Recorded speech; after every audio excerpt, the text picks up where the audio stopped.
Assalamualaikum warahmatullahi wabarakatuh. Bismillahirrahmanirrahim. Alhamdulillah, dalam kesempatan yang berbahagia kata Wong Kana ya.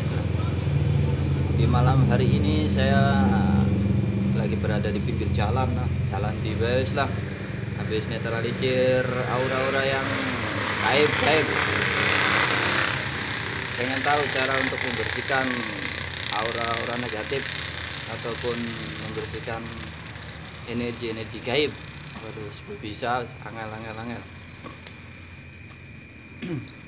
Jadi pada malam hari ini ya salam kenal dulu para kuli-kuli. Masya Allah, saya bertemu lagi dengan saya kuli bangunan. Oh, salam koas, chat, koas, sekop, serop, pacul wis nah. Anak abes. Kalau bidang pasti ada alatnya seperti para spiritual ataupun para ahli supranatural dan ahli di bidang goib. Goib itu bukan larinya ke jin-jin bae lah. Rezeki, umur itu juga goib. Amal goib. Amal kan goib. Rezeki yang nggak tahu. Kadang kita dapat besar, dapat kecil. Umur juga goib. Entah kapan tibanya ajal kita ataupun kematian kita goib. Belum tahu. Segalanya milik Allah dan akan kembali kepada Gusti Allah. Ya saja ngomong WG actingnya. Jadi tadi kita sedikitnya berusaha lah sambil berjalan-jalan, saya sambil jikir-jikir netralisir pinggir-pinggir jalan yang sering membuat orang celaka dengan membacakan ayat-ayat suci Al-Quran agar mereka bangsa-bangsa gaib itu tidak ajail kepada kita yang sedang lewat, atau mungkin kadang kesalahan kita sendiri.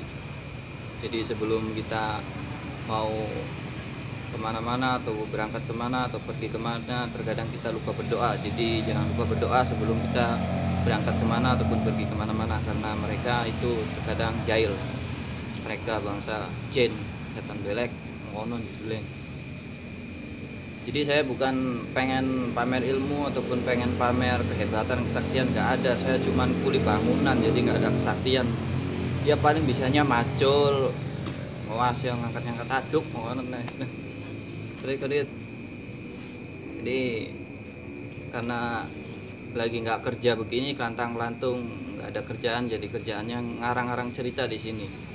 Kerjaannya para orang YouTuber cari judul ataupun cari video yang sifatnya belum orang lakuin, mereka lakuin. Bagaimana caranya untuk menarik penonton untuk mengkonon judulnya, bagaimana caranya untuk hal-hal yang mereka lakukan supaya orang itu melihat ataupun menonton. Kerjaan orang kuli bangunannya, bangun rumah. Ya kalau nggak ada kerjaan, hancurin lagi rumahnya biar kerja lagi. Semuanya. Aduh, kuli kalau lagi nganggur begini ya paling nebeng-nebeng, ngopi juga minta-minta sama temen gitu. Minta ke temen dulu atau pinggir jalan ini minta kopi sambil ngobrol nih ini wes lah. Kerjaannya para dokter ya nunggu pasien orang sakit lah, ngomong sakit nongon pada kering kon pada waras. Orang yang sakit sedang sakit kasih kesembuhan oleh Gusti Allah. Ya setiap bidang pasti ada perjuangan dan ada pengorbanan. Seperti orang-orang praktisi ataupun supranatural, mereka juga ada risiko ataupun mereka akan siap menghadapi risiko apa yang mereka lakukan ataupun mereka hadapi ataupun mereka kerjakan.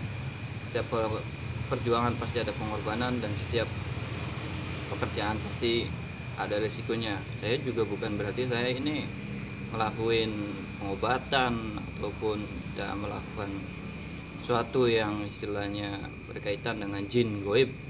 Itu pasti ada risikonya.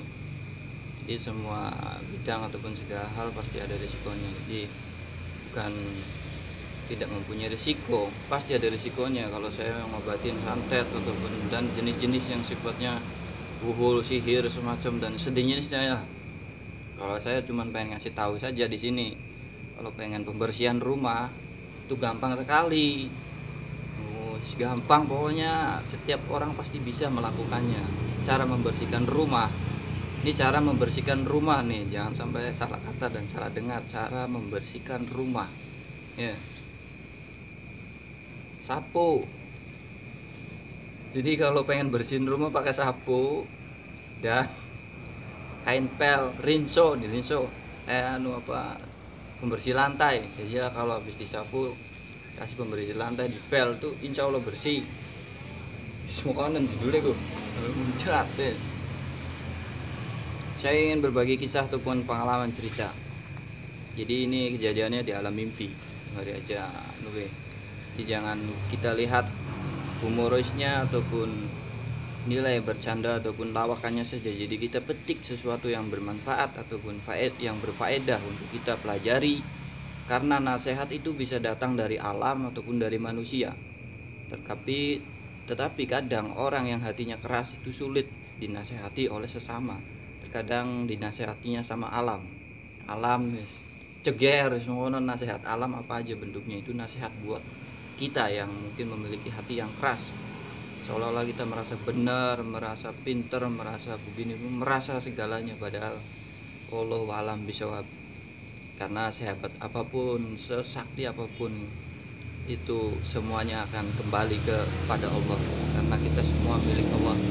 Jadi kita saling mengingatkan saja jika kalau memang saya juga lagi jauh dari agama ataupun lagi istilahnya sulit untuk mendapatkan sesuatu yang sifatnya melakukan nilai ibadah seperti tidak mau sholat, malas berzikir, malas untuk membantu sesama, itu ingatkan saya kalau memang saya lagi hilaf ataupun lagi jauh dari agama. Ingatkan, karena memang tugas kita saling mengingatkan ataupun saling memberikan nasihat.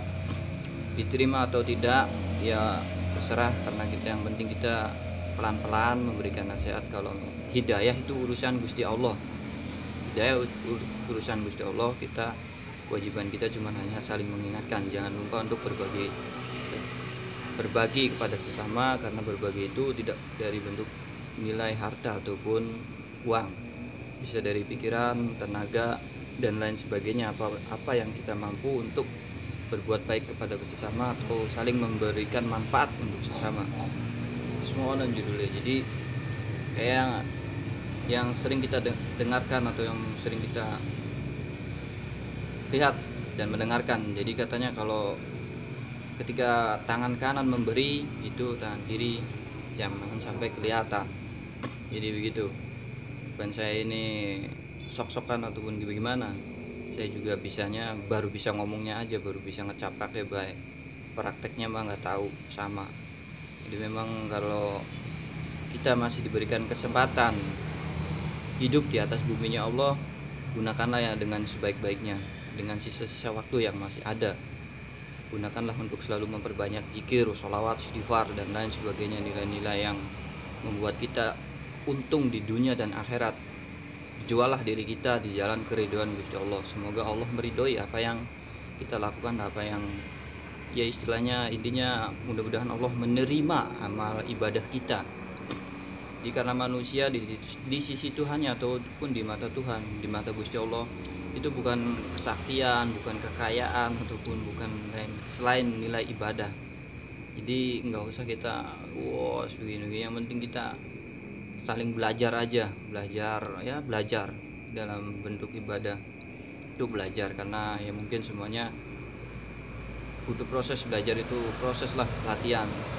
Karena untuk ikhlas kita belum bisa, untuk khusyuk kita belum bisa, untuk sabar mungkin juga belum bisa. Saya ini maksudnya belum bisa sabar, belum bisa ikhlas, belum bisa menjalankan ibadah dengan sebagaimana dengan yang sebenar-benarnya, rukun yang sah. Itu urusan Ustadz begitu maksudnya lah. Ini saya cuman sekedar mengingatkan saja supaya kita jangan terlalu jauh dari agama, karena kebanyakan istilahnya orang yang terpengaruh dari bisikan jin ataupun setan itu biasanya orang-orang yang lagi jauh. Jadi kalau lagi jauh dari agama ataupun jauh daripada orang-orang yang soleh seperti Ustadz, para kiai, itu biasanya di hatinya itu memang lagi dipenuhi dengan jin, dan jin itu tidak terlihat bentuknya ataupun apa, wallahu alam seperti apa belum tahu. Pernah juga di alam mimpi ketemu yang bentuknya seperti ini. Memang jelek sekali jin itu, yang makhluk yang paling jelek daripada manusia, yang paling jelek itu lebih jelek lagi jin. Masya Allah, masih di pinggir jalan ini, pinggir jalan jalan mana aja lah, yang penting jalan kita kalau lewat sambil zikir supaya nggak diganggu oleh bangsa jin. Jadi kita ngecaprak bae ceritanya, jadinya lupa. Jadi pernah suatu hari saya bermimpi. Memang saya sering sekali bermimpi ketemu orang-orang yang sudah meninggal dunia. Bagaimana keadaan mereka? Wallahu a'lam bishawab, karena saya juga melalui mimpi. Jadi orang-orang yang memang saya kenal baik dengan orang itu.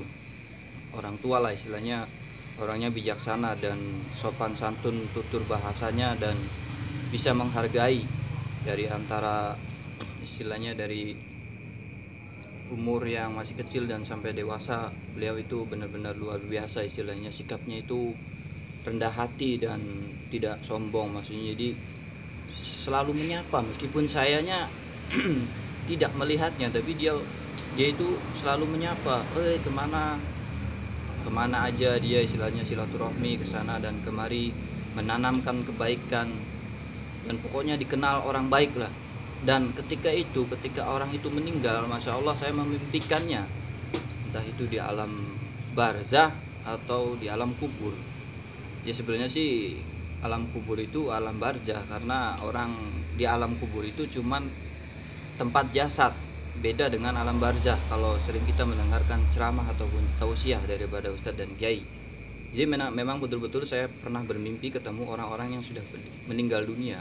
Dan ketika orang baik ini meninggal dunia, itu saya bertemu dengan berpakaian yang seperti orang yang berhaji. Jadi keadaan orang yang baik ini istilahnya memakai pakaian serba putih tapi nyimpang ke sini. Jadi kayak orang berhaji itu loh. Apa sih namanya, lupa. Jadi pas itu saya ngobrol sebentar, bagaimana keadaan Anda di situ? Katanya alhamdulillah saya di sini begini. Dan posisinya saya lihat itu di dalam itu putih dan ada posisinya kayak ruangan yang lumayan besar. Mungkin itu yang dinamakan nikmat kubur. Jadi nikmat kubur kan istilahnya kita nggak disiksa katanya kan begitu. Jadi keadaan waktu orang yang saya ngobrol itu diajak di alam situ, kondisinya dia itu memang lagi duduk dan saya menghampirinya dan ngobrol bagaimana keadaan Anda, dan sebaliknya dia menanyakan saya bagaimana keadaan kamu. Luar biasa. Itu kejadiannya di alam mimpi ya, jadi bukan di dohir, maksudnya di dalam alam nyata bukan. Jadi saya sering memang istilahnya bermimpi ketemu sama orang-orang yang baik, orang-orang yang sudah meninggal dan baik. Itu posisinya ya begitu. Jadi dalam sananya padang ataupun terang, ataupun dia itu ruangannya padang lah ya. Mungkin banyak juga ceramah ataupun doa tentang di alam kubur, cari aja banyak. Karena saya kan awam dan bodoh, boro-boro bisa baca Quran, nggak ngerti sama sekali, nggak pernah mondok. Makanya saya bukan praktisi, bukan supranatural, bukan spiritual, bahkan bukan santri, bukan ustadz, bukan kiai. Saya orang biasa, kulit bangunan tadi, lagi nganggur jadi ngecaprak nih gini. Jadi kita saling memberikan manfaat, jangan melihat siapa yang berbicara, tapi kita dengarkan saja apa isi bicara itu. Kalau ada kebaikan kita ambil, ada faedahnya kita ambil dan jadikan suatu pelajaran. Karena guru yang bijaksana itu adalah pengalaman, dan pengalaman itulah tadi saya ambil. Dan banyak pengalaman yang lihat, gampang lah cerita-cerita banyak. Jadi kita kembali lagi bahwa kita ini masih membutuhkan sesama. Jadi kita jangan terlalu lah ibaratnya sombong-sombong pada sesama ataupun terlalu membenci sesama, karena itu nanti akan menjauhkan kita daripada rezeki ataupun nilai-nilai yang sifatnya bermanfaat untuk kita. Karena kebencian itu ya nafsu. Jadi nafsu itu akan mencelakai kalau nggak cepet-cepet istighfar ataupun direndahkan volumenya. Karena kita semua masih membutuhkan sesama, karena belum tentu orang yang kita benci itu adalah orang yang mengajarkan kita bagaimana caranya untuk bersabar, atau bagaimana caranya untuk kita mendekatkan diri, atau bagaimana. Pokoknya setiap kejadian ataupun pengalaman yang sedang kita hadapi adalah ujian daripada kita, karena kita masih hidup. Jadi ada ujian dan cobaan. Jadi kita Mas mending kita istilahnya selalu istighfar, minta perlindungan pada Gusti Allah agar kita terjaga dari orang-orang yang wah semua lah judulnya, terjaga dari gangguan-gangguan jin. Masya Allah, kita masih membutuhkan doa sesama, karena seharusnya juga kita sebagai orang muslim itu tidak boleh bermusuhan. Dan apalagi tangga batur kudu akur aja bermusuhan sama tangganya, kacaprak bae sebenarnya kita gak ake musuhe. Masya Allah, seduluran mas sedulur, jangan perbanyak musuhan. Jadi kita jalin silaturahmi, memperbanyak sahabat teman ya, karena kita kalau memperbanyak teman sahabat itu akan memperluas pergaulan kita, akan menambah rezeki dan ilmu ya, begitu katanya ya. Kita jangan jauh-jauh dari ulama, kumpul-kumpul sama ulama agar kita mendapatkan mendapatkan siraman rohani ataupun ceramah ataupun tausiah yang bermanfaat, pelajaran yang sifatnya berharga untuk diri kita, baik untuk di dunia dan akhirat ya. Jadi kita jangan terlalu jauh pada mereka yang sifatnya, karena dari mereka lah kita dapat mengerti ilmu tentang agama kita sendiri, ilmu yang baik di dunia maupun di akhirat. Jadi kita jangan sampai kita ini merasa benar ataupun merasa hebat ataupun gimana, karena kita masih memerlukan satu sama lain. Jadi kita kaya bukan karena kita sendiri, itu tetap Allah. Awalnya kita waktu miskin pengen kaya, ketika sudah miskin sudah kaya lupa bahwa ini adalah usaha saya. Kan tujuannya tadi waktu masih belum kaya kita hatinya pengen kaya orang lain.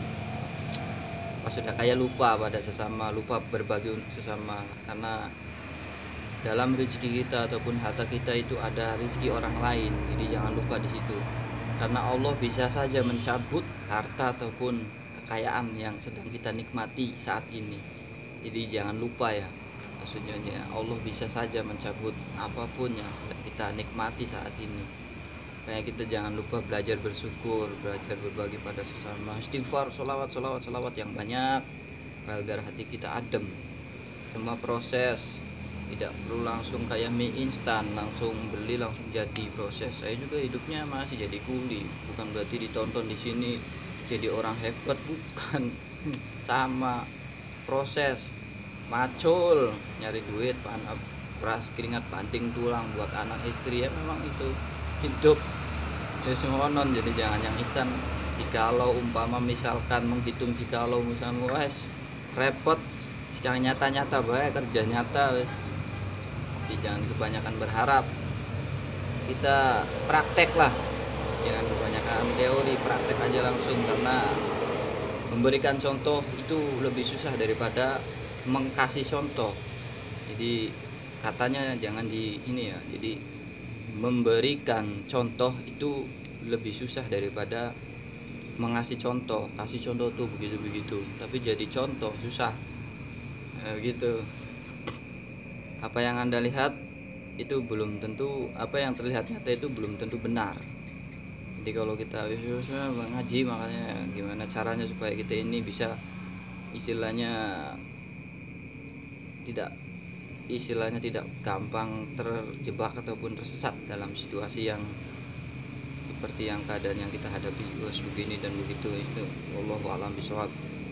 Wis ngecaprak bae ning kene, kurang lebihnya mohon maaf, karena juga saya yang awam dan bodoh nggak ngerti apa-apa, cuman ya bisanya ngecaprak di sini karena mempunyai channel, jadi berbagai cerita ataupun pengalaman.